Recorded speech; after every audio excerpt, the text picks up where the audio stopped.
Rádio Tarô, o programa que te conecta ao mundo das cartas.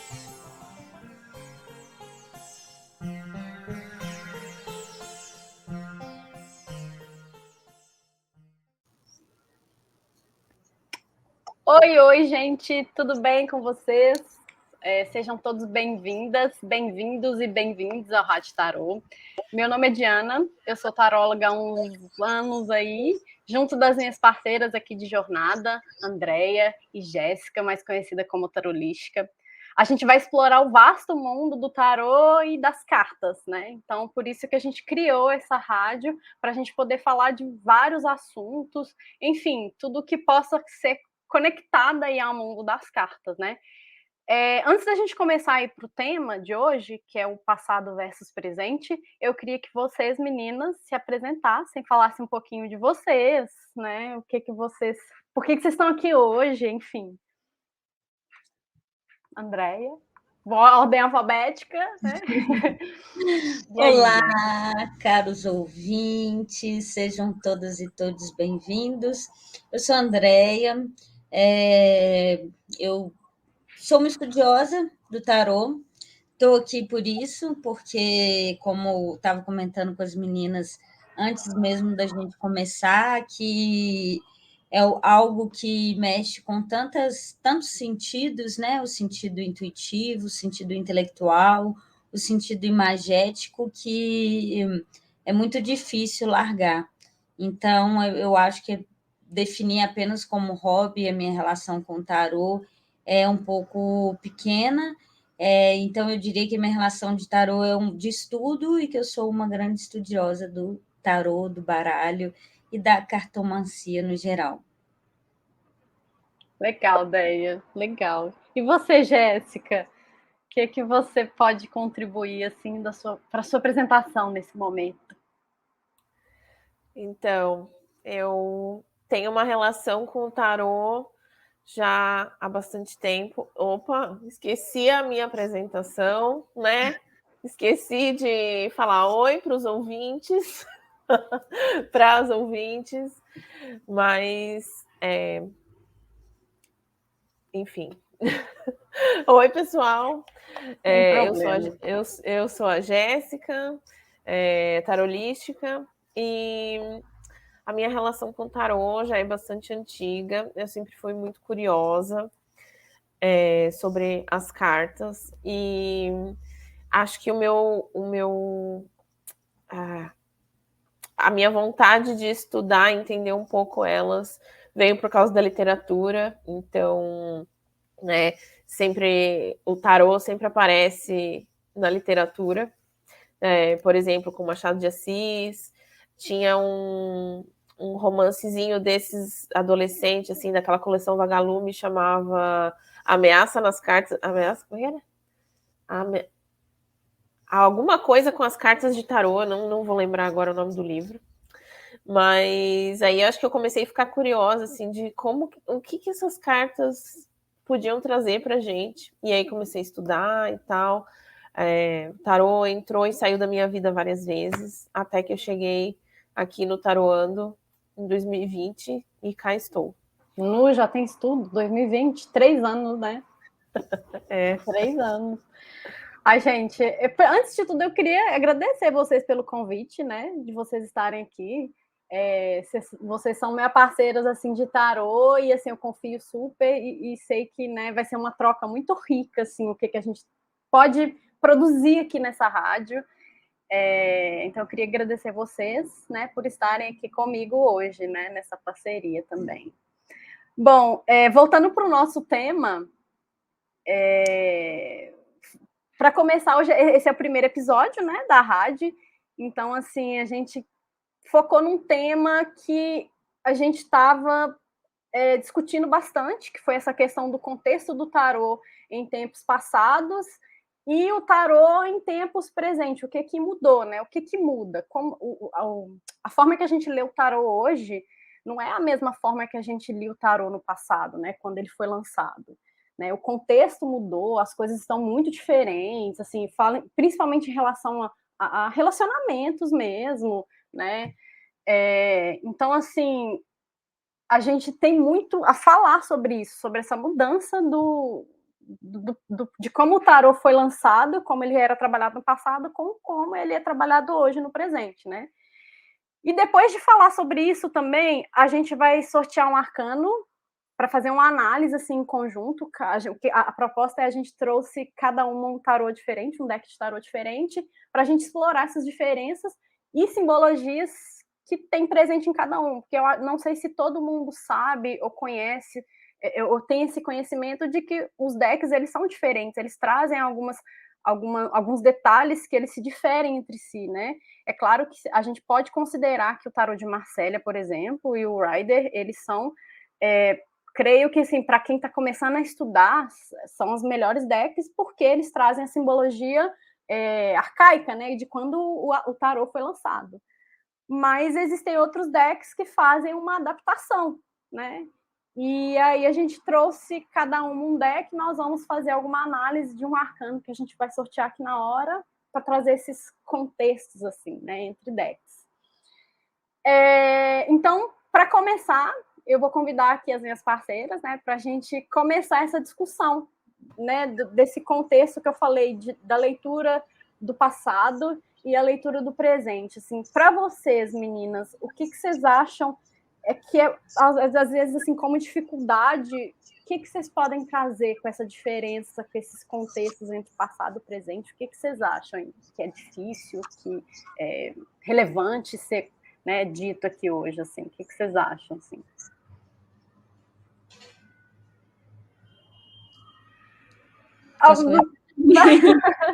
É livre, assim, pode, vocês que sabem. Quem quer começar a ideia? Eu acredito que, bom, 78 cartas, né, e arquétipos. E fica difícil começar explorando a partir de um viés só, né, ou viés histórico, ou viés psicológico, ou o viés místico por si só, porque eu acredito que, vamos pensar aqui do mais usual e mais antigo, no caso, arrisco a dizer que é o Marcelo, né, uma arte renascentista, que não é o mais antigo, mas o mais usual até hoje, né, que você vê na mão de vários cartomantes até hoje. Acho que quando a psicologia ela vai falar lá, isso é um arquétipo, sem querer usar um termo técnico, eu penso que é algo que está atravessando o tempo.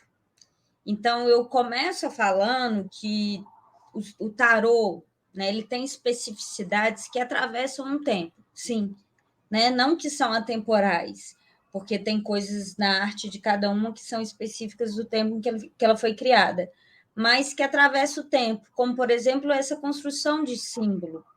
E aí eu vou dar um exemplo aqui, por exemplo, que a gente tem na Carta dos Amantes, um arcano maior, e aí a gente tem, por exemplo, no Rei de White, já vou começar fazendo exemplos, tá, gente, do tarô que eu selecionei aqui para tomar conta hoje, que é o Rei de White, um tarô do final do século XIX, virada para o XX. Ele tem ali a figura de Adão e Eva, basicamente.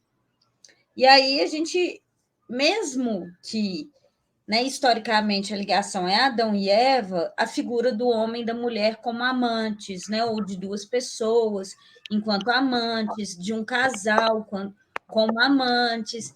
Então, eu já dei aqui vários indícios de símbolos que a gente sabe, né, que atravessam tempo, né, que atravessam culturas e gerações e tudo mais. Exatamente, né? Independente do sexo, né? Independente da representação heteronormativa que está presente nessa carta, são dois, né? Por isso ela é designada como amantes. Então, eu acredito que são símbolos assim, que são reconhecíveis, facilmente reconhecíveis, que estão presentes dentro de todo o tarô. Enfim, para começar. E assim, é interessante você falar do enamorado do The Lovers aqui no Rider. Você falou dessa questão do sexo, mas a apresentação do tarô é um homem e uma mulher, né? Então, é um casal heterossexual.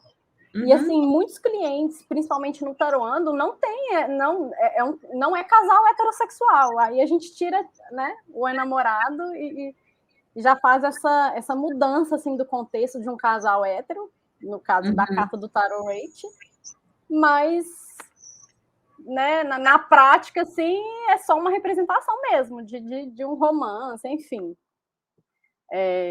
E aí, Jéssica, o que você acha? Então, até sobre a carta dos enamorados especificamente, eu vou trazer aqui do tarô mitológico, que aí entra, né, nessa questão da representação, que é um pouquinho diferente. Aqui no tarô mitológico a gente tem o Paris, naquele episódio fatídico que culminou lá na Guerra de Troia, ele tendo que fazer uma escolha entre qual deusa era mais bonita. E aí a escolha dele, então, para mim, assim, claro, a carta dos enamorados tem várias camadas, né? Mas aí, para mim, nesse tarô específico, fica muito mais evidente essa questão da escolha, né? Porque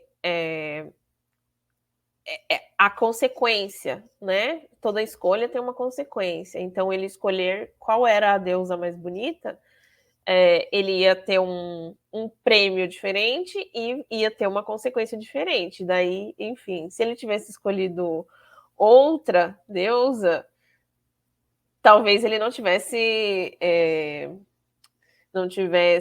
se apaixonado, tendo uma relação e fugido com a Helena. E aí não ia ter Guerra de Troia, mas enfim, né? Isso aí e aí é onde outras culturas acabam se cruzando, né, com o tarô. Eu gosto muito de olhar baralhos diferentes, justamente para ver essas diferenças aplicadas, né? Porque daí o artista vai colocar elementos diferentes, e aí, como a Deia estava falando, cada cultura vai abordar, explorar aqueles elementos de um jeito diferente. Então, eu gosto muito assim, de fazer esse exercício.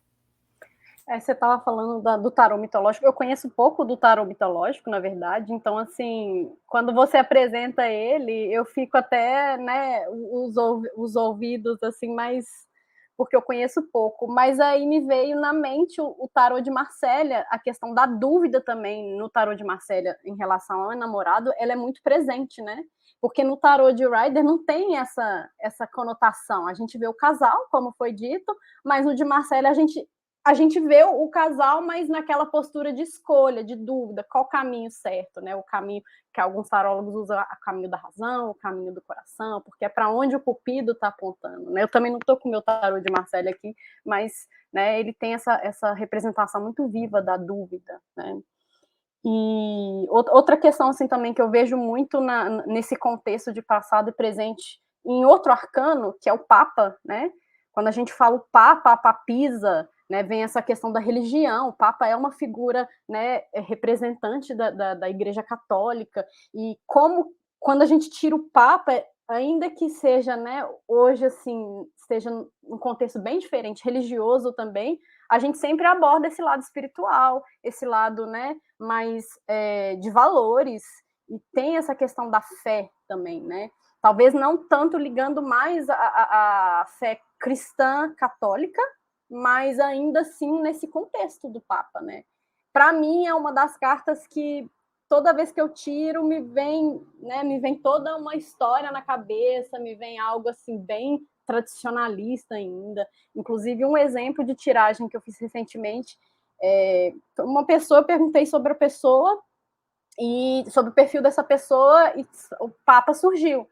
E eu fiquei pensando, nossa, mas será que eu devo ler, aquela coisa de intuição, né? Será que eu devo ler esse Papa aqui no sentido bem tradicional, é um cara bem, né, focado na igreja, ele vai à igreja, ou não, eu devo soltar um pouco essa leitura tão, né, pesada de valores, E aí, no final das contas, eu descobri que a pessoa realmente era muito religiosa, de ir na igreja, né, daquela coisa, né, ele era bem católico e tal, então o Papa teve esse sentido assim tradicionalista, assim. Então é engraçado como, né, às vezes a gente quer se desgrudar um pouco dessa leitura do passado, mas ainda é um contexto assim presente, né?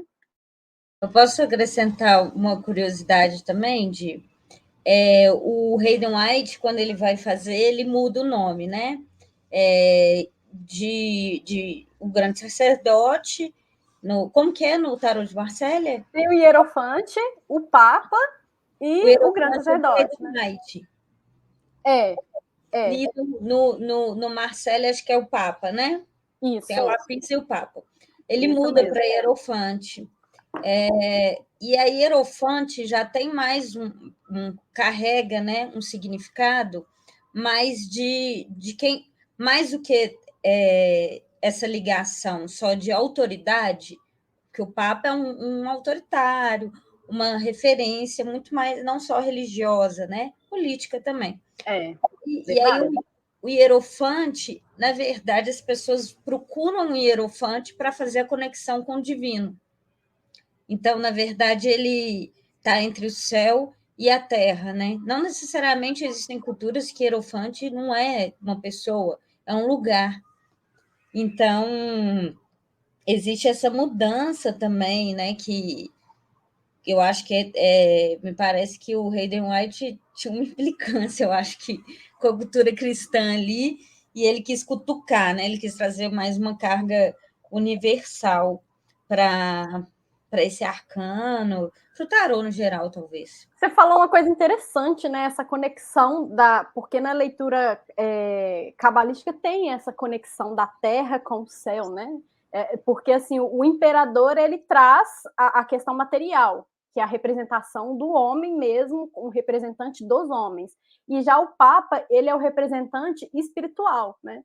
Ele está fazendo essa conexão entre o ser humano com os céus, mas tem essa imagem de autoridade, né? De quem manda, de quem possui o conhecimento, e as pessoas se baseiam nessa figura, né? Para se guiarem pela sua fé. Mas aí tem uma coisa também que você falando aí me vem em mente, o eremita também tem essa imagem de pessoa que traz o conhecimento. Só que ele não é autoridade, né? Ele não é autoridade, ele traz o conhecimento assim mundano, digamos assim, não sei. Mas aí também eu acho que a gente já vai para outros campos, né? A gente já vai fugir assim do contexto passado e presente, né? Então, queria comentar sobre essa questão aí do hierofante. Hoje mesmo eu fiz uma leitura para uma pessoa e saiu o Papa, né? O hierofante. E era um contexto que não tinha nada a ver com religião. Mas a pessoa que estava representada por aquela carta era, de fato, uma figura de autoridade, assim, né? Resistente a mudanças, né? Então, a inovações, né? O assunto era de trabalho. Então, assim, era um chefe, né? Então, uma autoridade, uma pessoa que tem conhecimento e que gosta de seguir muito essa coisa das hierarquias, das tradições, né? Então, que não aceita inovação, mudança. Então, é bem interessante aí também olhar com ter esse contexto atualizado, né? Como a gente está falando. E é legal que o baralho do Rider-Waite permitiu começar a quebrar esse tipo de coisa, né? Porque senão a gente veria o Papa, né, só como uma figura, uma autoridade religiosa, né? E o número 5, né, o arcano número 5 seria só essa autoridade religiosa. E aí, então, quando ele faz essa ruptura, ele permite a criação de esses diversos baralhos, né? Aí, isso me lembra que eu tenho outros baralhos aqui e uso, né?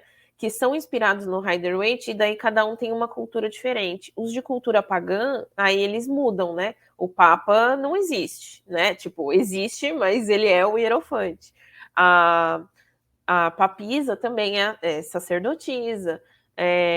Aí o diabo, como ele é uma figura cristã também, eu tenho um baralho aqui, o Tarô das Bruxas, da Ellen Dugan, que é a sombra. E o julgamento também não existe, né? Ele é outro nome, né? Mas é bem interessante, assim, como essa quebra da tradição, né? Que o baralho do Rider-Waite, o Waite-Smith, fez, abriu esse leque, né? Para a gente enxergar esses arquétipos de uma forma diferente.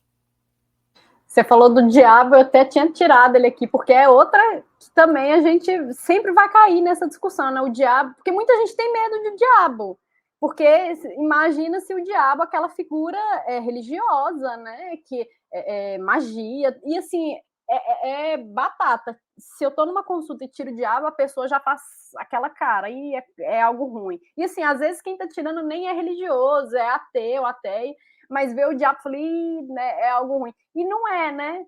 Assim, o diabo, como é que eu posso explicar? É aquela figura humana, traz essa questão humana muito à tona, né? Só que, querendo ou não, tem essa carga, igual a gente falou, da tradição, né, da religião, de ter uma imagem diabólica, má, né? Principalmente pela forma que ela é representada tanto no Marcélia quanto no Rider, em outros, né, tarôs, assim, normalmente a figura do diabo ela é bem padronizada, né? É uma figura que não modifica. Tem o tarô das bruxas, que é a sombra, né?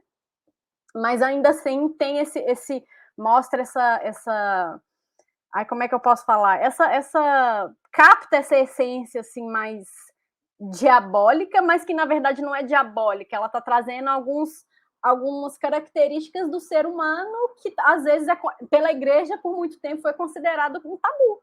Se a gente for parar para pensar, né? O diabo ele só traz aquilo que o ser humano tenta evitar falar ou considera errado ainda culturalmente, né? Ainda que estejamos assim num contexto presente onde as coisas não são mais, né, como eram antes, tão tradicionais, eu acho, né? Assim, querendo ou não, enfim, tem, não tem, mas enfim, o diabo é essa figura que traz esse medo, né? Por ser uma figura diabólica. Né? Enfim. Mas eu gosto do diabo. Então, não tem por que a gente desgostar, né, dele, porque o diabo, para mim, ele tá dentro da gente. São as nossas sombras, né? As coisas que a gente joga para baixo do tapete, que a gente esconde, que a gente não quer ver. Os nossos desejos, né? Que são proibidos. E o imaginário popular é que o diabo é uma coisa externa, né? Então, né, essa coisa bem cristã mesmo, né? Do inferno, do diabo, da tentação. Mas, na verdade, o diabo é só um reflexo de uma faceta humana, né? Então, a gente tem que mais que aceitar, né? Eu gosto da figura do diabo. É claro que, assim, vai depender do contexto, da leitura, né? Tem toda uma forma de leitura do diabo, mas o engraçado, para mim, assim, toda vez que eu tiro, quando eu tô tirando, fazendo a tiragem para uma outra pessoa, essa relação, né, essa visão coletiva que a gente tem, né? Tanto o diabo quanto, sei lá, a morte, né? A morte já é não tanto no quesito assim religioso, né? Embora seja também, né? Mas enfim, é engraçado assim quando como que esse coletivo, né? Essa imagem assim vem na nossa mente, enfim. Outra carta também que sempre pode falar. Só um adendo, assim. E é importante a gente se atentar também, porque a carta do diabo pode estar chamando a atenção ao que está reprimido também, né? Assim como o medo do diabo faz a gente reprimir e aí faz criar monstros, acho que o diabo ele vem para mostrar isso. Cuidado com que, num conselho, eu diria, Starô está falando, cuidado com o que você está reprimindo. porque isso aí vai voltar e volta como um monstro, né? Então, ela é uma carta muito interessante. Acho que, no mínimo, eu gosto quando ela sai, para ser muito sincero, porque aí eu vejo que a coisa não está parada, a coisa está movimentando, a coisa está saindo do lugar, não vai ficar como está. Então, assim, eu acho que ela é uma carta necessária, e principalmente dentro do jogo, né? Dependendo do que ela vier acompanhada, ela vai ser uma carta muito positiva. Acho que casal às vezes tem medo. Ai, saiu o diabo. Eu falei, nossa, que delícia!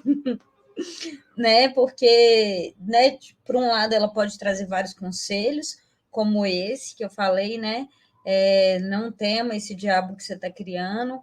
Como também, olha, que delícia, esse relacionamento é uma ótima fase, vocês estão descobrindo, ou que está precisando descobrir também, né? E tem também muita, assim, tem isso da descoberta e tem também do cuidado com o que você deseja, né? Porque o diabo é muito realizador também. Eu acho que aí vem a questão do medo do ser humano, a questão da religião, né? Porque a religião sempre foi limitadora. E o diabo, ele não vê esse limite, né? Pede, você será atendido. Então, assim, eu acho que é muito aí também, né? Essa leitura do pecado, né? O que é pecado? A gula é um pecado, e o diabo é a gula, né? Comer demais, é o se saciar demais, o sexo, né? O sexo também é pecado. E o diabo também pode representar o sexo, sei lá, de uma maneira que na época não era bem-vinda, né? O sexo fora do casamento, o sexo como traição, o sexo simplesmente por sexo, né? Que é muita imagem do diabo, assim, só o sexo. Para o ser humano é bom, mas para a religião, né? Com esse viés assim tradicionalista, é pecado, é errado, é diabo, né? Então, eu acho que tem muito disso também. Eu gosto da carta do diabo. Claro que não é sempre que ele vem, né, para falar, olha, tá tudo bem, enfim, dependendo do contexto, mas eu gosto da carta do diabo, né? Então, assim, não sei, né? As pessoas têm essa relutância, mas assim como também normalmente as pessoas têm relutância com a torre, né? Mas aí já é outro viés, né? Outra análise, assim, outra forma de análise. Mas eu acho que o diabo, nesse caso, tem muito a ver com esse tema que a gente trouxe, né? Não sei o que vocês acham, assim. Enfim. Eu acho que a torre. Outra polêmica, né? Outra polêmica que eu acho, julgamento. Julgamento tem um anjo no céu fazendo a chamada. E aí, né? Isso também carrega um viés assim muito religioso, né? Anjo. E julgamento, para mim, é uma carta que sempre carregou. Sempre foi enigmática, completamente enigmática, porque é aquela carta que nunca define nada, né? Assim, a definição do julgamento é o que será, né? Não tem um revival, mas assim, no contexto de leitura, eu fico imaginando numa leitura lá atrás, né? Quando o tarô foi, né, surgiu, o julgamento, um anjo no céu, o que seria isso? Nossa, isso é uma coisa boa, né? Não é uma coisa boa, enfim. Acho que a gente tem uma divisão muito clara nesse arcano: céu e terra, as trombetas, né? As trombetas, juízo final. É um arcano totalmente bíblico, de origem bíblica. Não sei como é que está no mitológico. A Jéssica talvez possa falar. Mesmo, Jéssica. Como que é o julgamento no mitológico? Mas eu acredito que a gente pode pensar numa divisão também moral, sabe? Céu e terra, moral e paganismo, sabe? Uma pessoa que está na carta no julgamento, ela está em conflito com os valores dela morais, entendeu? Talvez até mais conflitos morais do que o diabo, porque ela está colocando em suspensão, em análise, esses valores. Interessante, eu tô aqui refletindo o que você está falando. Porque realmente a diferença, assim, me veio a justiça na cabeça, porque muita gente confunde, né, o julgamento da carta julgamento com o julgamento da justiça, que são bem assim distintos, né? O julgamento ele tem uma ação que é dos céus, né? Essa, igual você falou, a conexão do homem com o céu, então não é algo humano, não é uma coisa prática, né? Então, e a justiça traz esse quesito assim mais humano, mais prático. Dessa forma que você falou, assim, realmente o julgamento traz mais medo do que o diabo, se for parar a pensar, né? E Jéssica, no mitológico, assim, como que é a representação? Então, peraí, deixa eu... Ai, meu Deus. Eu tava caçando a temperança aqui também para pegar. Então, aqui no mitológico, ele consegue ver aqui, né? Tem alguns símbolos, assim, né? São bem parecidos. Então, a gente não tem a figura dos anjos e tal, né? Mas tem o Hermes, que é um deus um deus grego que faz, ele ajuda também as almas a atravessarem, né? Então, e aí tem umas múmiazinhas assim se levantando, então parece que ele está dentro de uma tumba. Então tem isso também, né? De ajudar a gente, assim, o significado é o mesmo, né? Todos os símbolos estão ali, muda a roupagem, né? E eu gosto muito da carta do julgamento, assim, e eu sempre tenho um pouco a impressão de que ele deixa tocar a bola para outra pessoa, né? Tomar a decisão, tipo, querido, é você que vai, querido ou querida, é você que vai resolver essa situação. Não adianta terceirizar, né?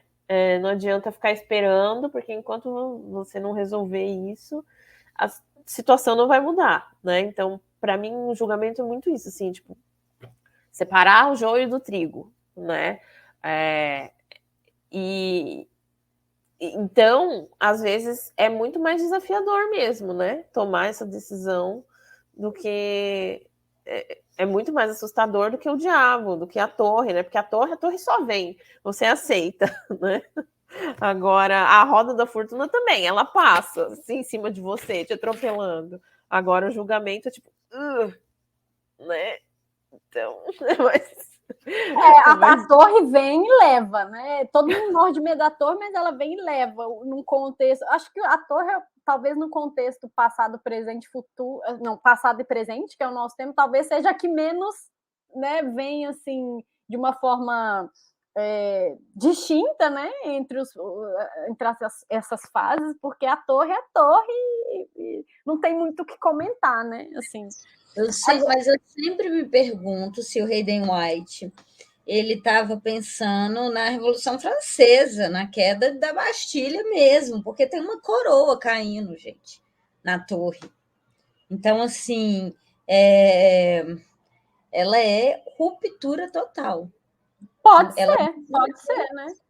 E é engraçado, né? 16, é o arcano 16.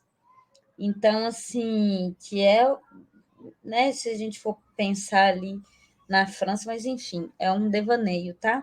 Mas a gente historiador agora. Mas, Odeia, o tarô é isso, né? O tarô tem história também, não tem jeito, a gente não consegue escapar, assim, o tarô traz contextos, é isso que eu acho que tem muito isso. Quando ele foi, né, lançado, é claro que eles vão basear no contexto de quando ele foi lançado. Mesmo religioso, de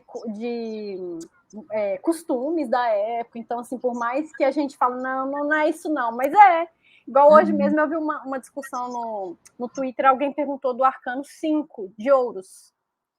E aí perguntaram se a visão do 5 de ouros tinha a ver com a desigualdade.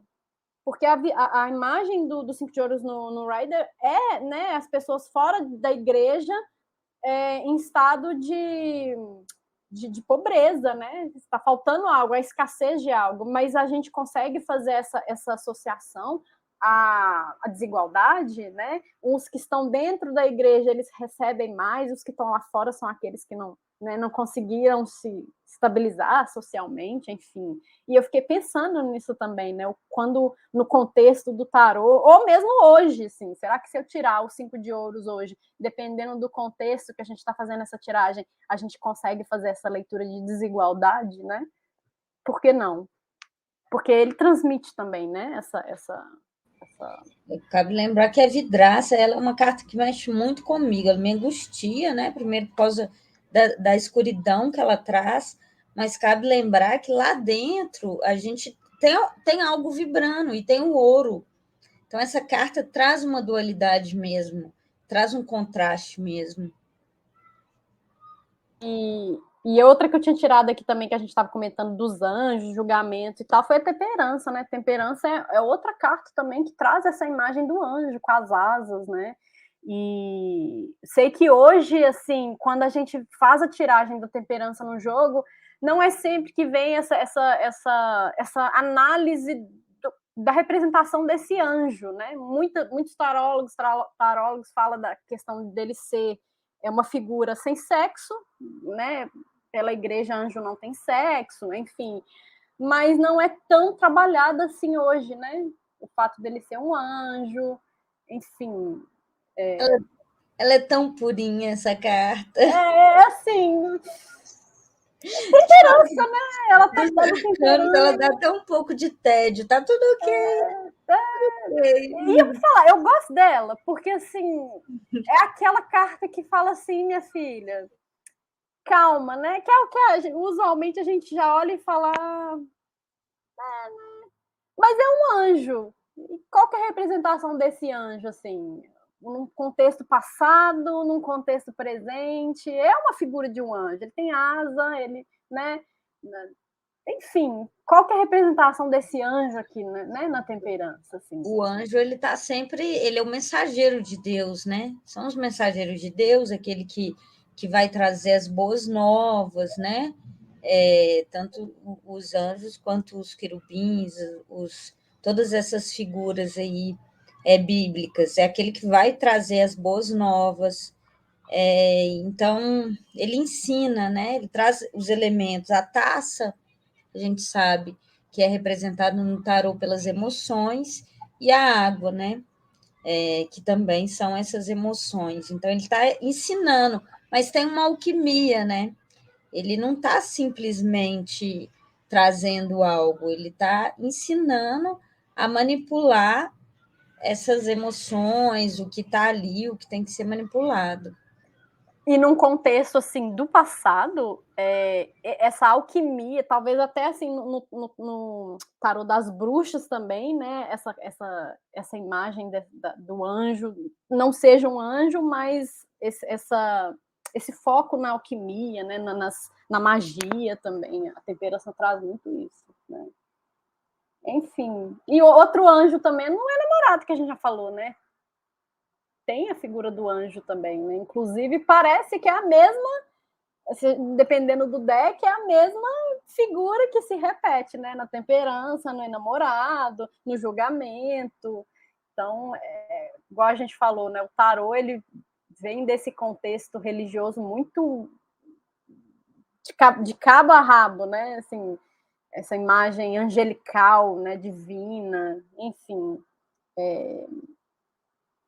Eu gosto de trabalhar esses pontos, assim, né? Gosto de entender um pouco o papel dessas figuras, assim, né? Igual a Deia falou, né? O anjo, ele é a conexão, ele comunica, né, para os homens, assim, uma mensagem dos céus, né? Qual seria essa mensagem também, né? Acho que cada uma vai trabalhar essa mensagem. No julgamento, eles estão com a trombeta, né?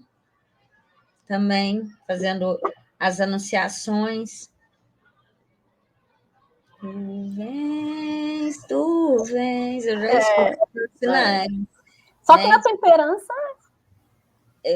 Eu pensei nessa música, porque é uma música. Gente, só rapidinho, só uma curiosidade. Essa música, né? É uma música que faz total ao mesianismo, pensando na nossa cultura brasileira, né? Ao mesianismo nordestino mesmo, que a gente vai ter ali desde do início do século XX, com Canudos, sempre esperando boas novas. Então, a coisa, né, do julgamento, do trazer algo novo, dos anjos, ele sempre está à espera de notícias boas, né? Então, é sempre positivo também. Tanto que depois dele vem o mundo, né?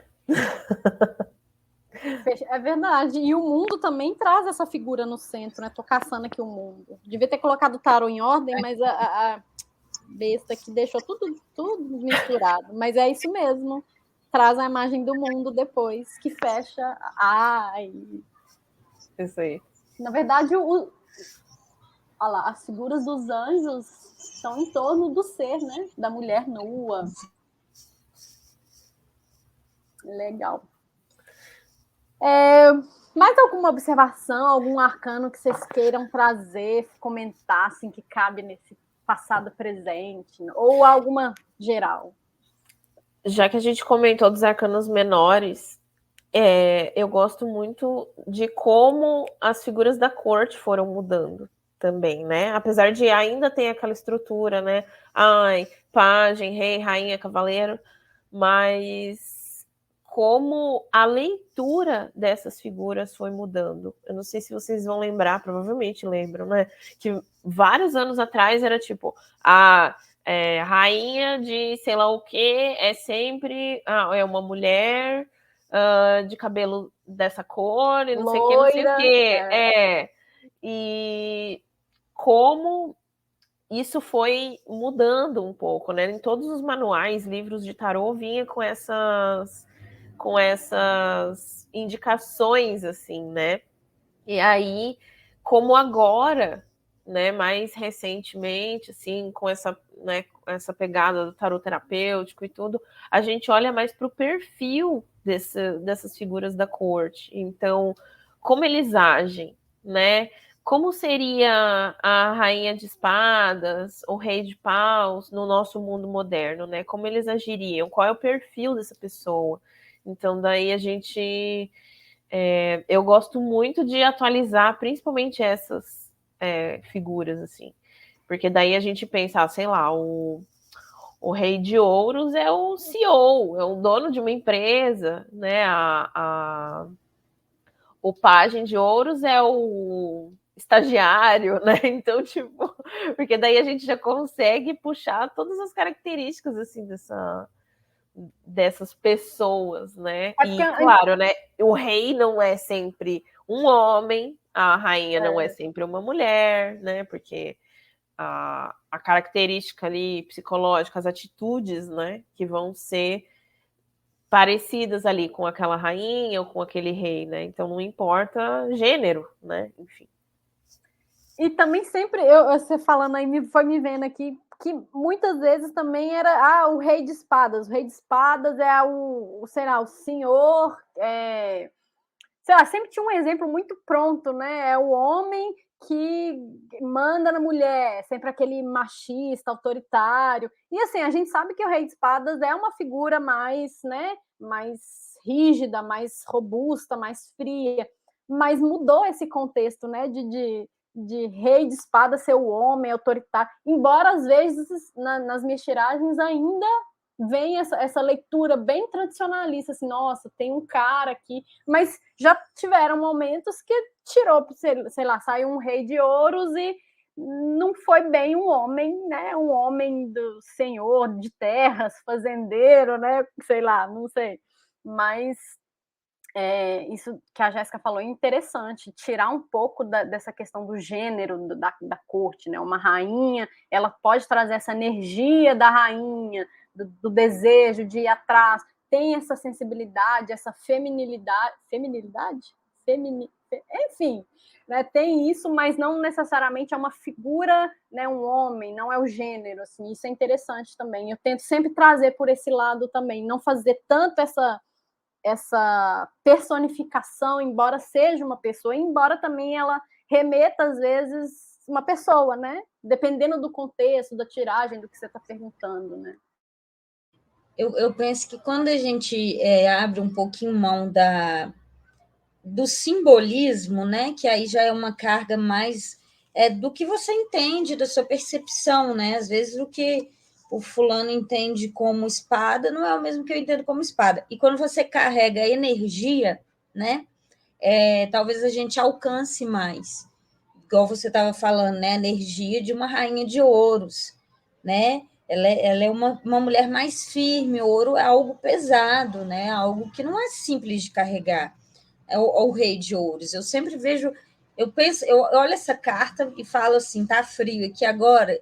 Eu estou olhando para essa carta, não tá passando frio, né? Não, justamente porque é algo que está encoberta, que garante segurança, né? São aspectos que não são necessariamente aspectos visuais, mas do que remete quando a gente olha para uma carta, né? E aí eu penso que isso aí deixa de ser histórico para ser algo que a gente estava chamando de atemporal mesmo, né? Verdade. Não tenho nem muito mais a acrescentar, concordo com vocês.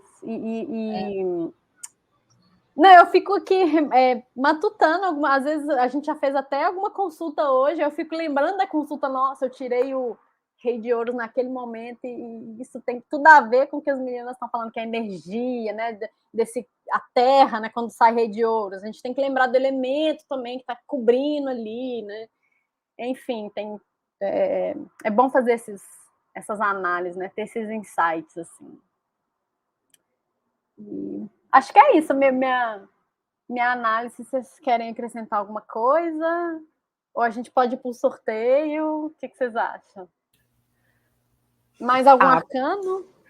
Pode ir para o sorteio, daí a gente explora mais esse aí que sair. Tá, eu tô usando aqui então, porque assim, essa parte do sorteio seria cada uma trazer uma análise de acordo com o deck que a gente está, né, em mãos. Eu trouxe o tarô, não esqueci o nome dele, tarô do New Vision. Esse tarô é como se fosse os bastidores do Rider-Waite. Então ele traz as cartas de forma oposta, né? Então se a gente tem a figura da temperança de um jeito, o Enamorados de frente, o tarô de New Vision vai trazer a versão backstage, né? Das costas do enamorado, digamos assim. Eu gosto dele justamente porque ele traz essa visão, né? Diferença, assim, traz pontos assim que talvez no Rider a gente não considere tanto. Então eu vou tirar aqui um arcano e é para a gente falar a respeito dele. Estou aqui embaralhando, sorteando.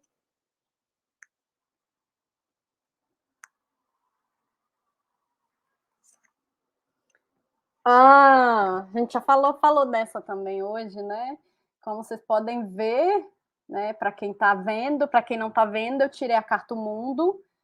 E o mundo, na versão Rider, na versão Rider, eu acho que muitas versões que eu conheço, a imagem, né, de uma mulher nua no centro, e em torno da mulher a gente vê uma coroa, né, umas figuras, alguns animais, representando também o leão representa o instinto, né? Nós temos a águia, que representa a visão, né? Temos até o ser humano mesmo. Então, assim, traz vários elementos aqui que tivemos que passar, que tivemos que viver para chegar na Carta Mundo, né? O mundo é a última, número 21, a última da sequência dos arcanos maiores, então ela está fechando um ciclo, né? Ela está coroando uma vivência. E essa mulher nua no centro, com 2 bastões na mão. No meu tarô aqui, que é o The New Vision, todas as figuras, né, todos esses seres estão de costas, e a mulher também de costas, né? Então mostra que ela está nua, realmente ela está completamente nua. E é interessante esse arcano, porque assim, como é o último da sequência, a gente tem a imagem de a mulher nua, como se fosse um feto, né? Ela sendo gerada de novo. Ela parece que ela está dentro de, não sei, ela está para ser gerada. Só que assim, é uma figura adulta, né? Se você for parar para pensar. Só que a imagem que a gente tem é como se ela fosse um bebezinho, não sei, dentro do útero assim, falando bem diretamente, né, do útero da mãe, né, assim, da mãe natureza, não sei, de repente. E no tarô de The New Vision, ele só vai trazer mesmo esses pontos, assim, desse, né, por trás, que mostra que ela realmente está nua, então ela está como se ela da forma que ela veio ao mundo, ela se apresenta aqui.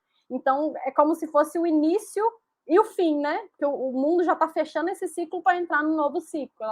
Ela já fechou todas as experiências dela para, quem sabe, dar início a um novo ciclo, mas com toda a maturidade, porque, né, a gente já está vendo aqui uma mulher, uma figura crescida, né?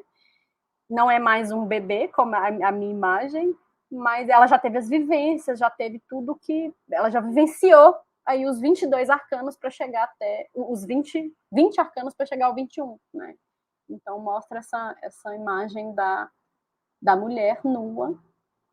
E aí, o que vocês acham? Qual que é o adentro, assim, da carta ao mundo no tarô de vocês, assim, no deck que vocês trouxeram?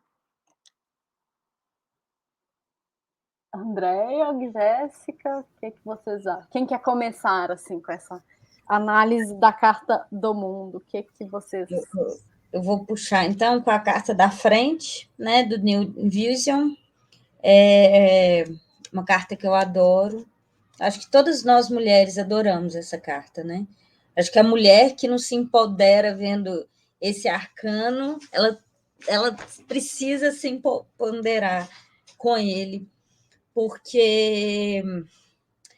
Vou começar pelas cores, assim, né? O que chama atenção, eu acredito que no deck do Hayden White são as cores vibrantes, né?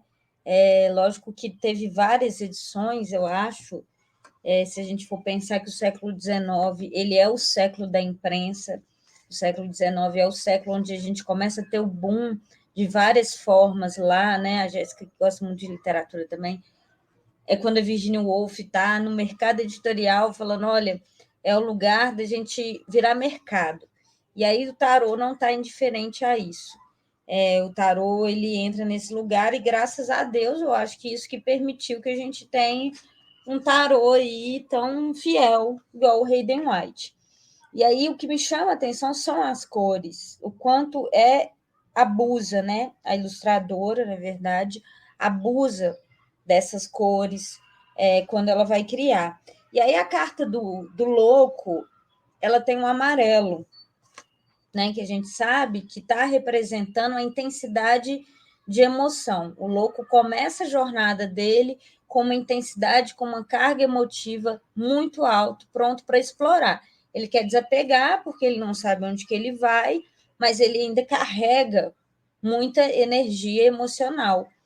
Já a carta do mundo, a gente já tem o azul, que vai mostrar essa maturidade, que vai mostrar esse equilíbrio, porque ela não está só no centro, ela está se equilibrando dentro do céu. A gente pode ver como o céu, né, guiada aí por outros elementos, como o touro, talvez dando mais terra para ela, que é um animal mais de chão, mais de terra, um signo também mais de terra, mais de chão, mais centrado, com mais razão. Mas ela está nesse meio, se equilibrando, segurando 2 cetros, né, cedros, que também representa poder. Ela está com o corpo sem pudor, mostrando que ela está empoderada com esse corpo. Talvez ela esteja até dançando, inclusive, né, o que mostra muita leveza. É uma carta que você olha para ela e a gente vê muita leveza, né? Eu acho que ela traz esse sinal de final de ciclo, mas mais do que trazer final de ciclo, eu acredito que ela traz uma carga de poder controlar esse mundo e explorar esse mundo, né? Pensando nessa lógica aqui da jornada, como a Di muito bem falou, de estar fechando a jornada dos arcanos maiores, ela está pronta para explorar e para dar a letra dos outros pequenos que vão, outros arcanos menores, pequenos que vão acompanhar ela. Então, ela é uma carta muito linda, ela traz esse verde aí justamente para mostrar talvez até essa esperança aí, do positivo que traz. Não deixa de trazer cores quentes, né? Como traz o vermelho, também mostrando uma certa intensidade, não é totalmente boba. Então, é isso.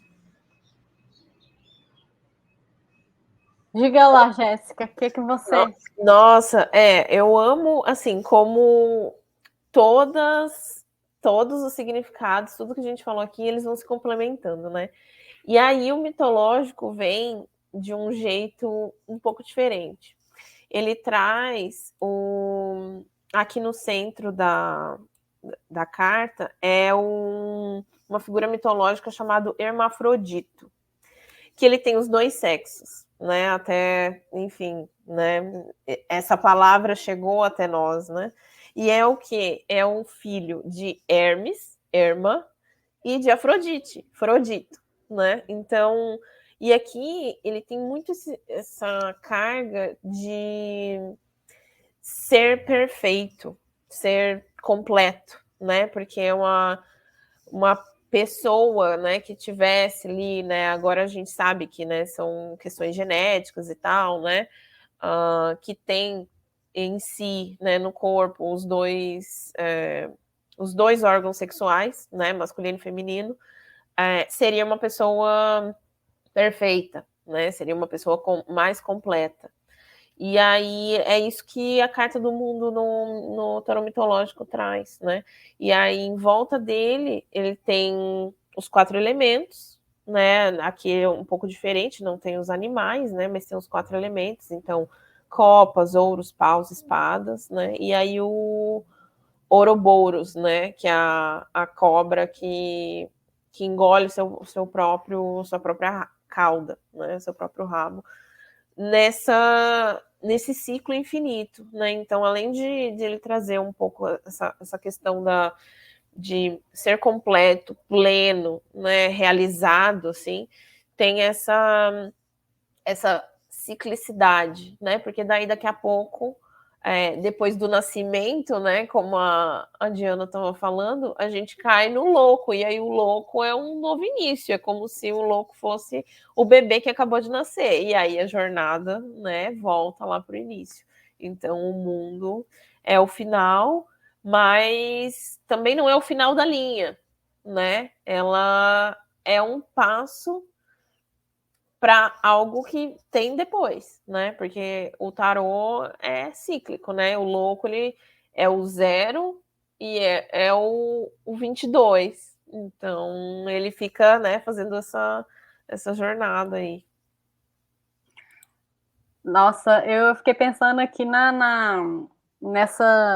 nesse ciclo, né, com a cobra, né, indicando que é eterno, né, a gente vive um ciclo eterno, assim. Fiquei pensando na análise das cartas, se a gente fosse trazer todas as cartas aqui como análise, tipo, agora a gente vai para o mago, aí acho que seria mais claro isso, né, quando a gente trabalha um arcano de arcano, quem sabe a gente não tem essa oportunidade de ir falando de arcano por arcano, para chegar no mundo e falar, agora deu para pegar, né?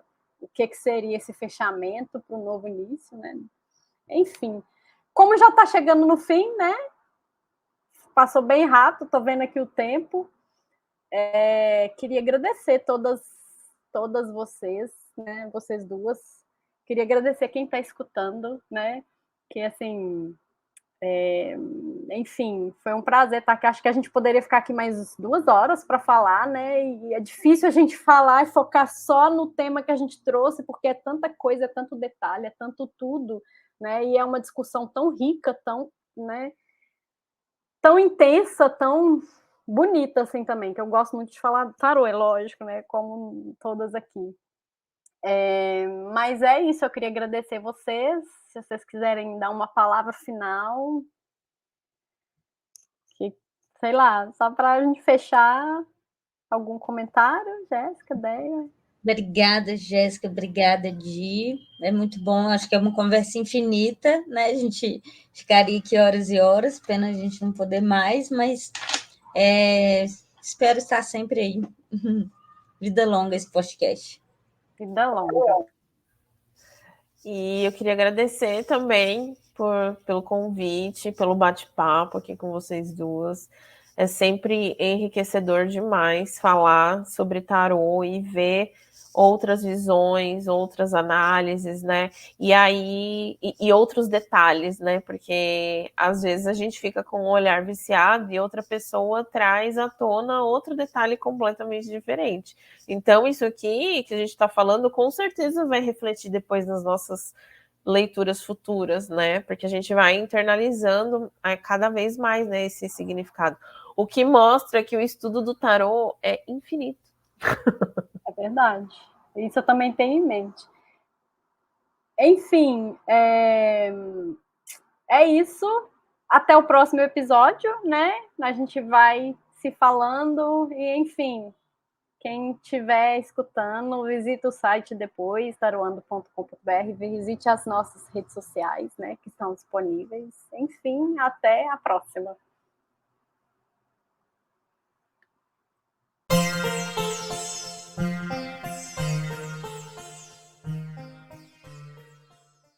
Você escutou a Rádio Tarô. Para conhecer mais sobre o nosso trabalho, visite o site taroando.com.br. Até a próxima!